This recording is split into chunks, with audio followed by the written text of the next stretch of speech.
మన మాజీ brand ambassador, ఒకప్పుడు వీడు సరిగ్గా పని చేయట్లేదని చెప్పి మనం తీసేసినాడు, ఇప్పుడు వాడు వచ్చాడు తీసేసిన తహసీల్దార్.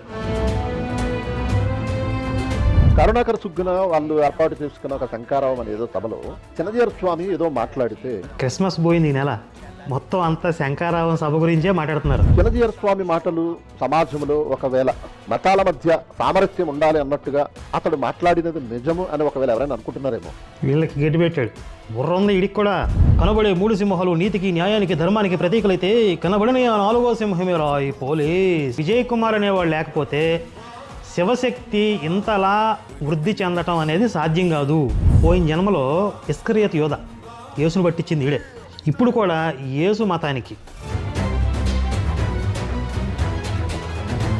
దేవుడు కూడా ఇవన్నీ మౌనంగా చూస్తున్నాడు. ఎందుకో తెలుసా, ఒకానొక రోజు వేసేయబోతున్నాడు వీళ్ళని. నిజంగా నువ్వు నమ్మే మీ పిశాచి దేవుడు ఉంటే 10 సంవత్సరాల నుంచి మేము విజృంభణ చేస్తుంటే బొచ్చు బీగుతున్నాడా, గొర్రె బొచ్చు బీక్కుంటున్నాడా?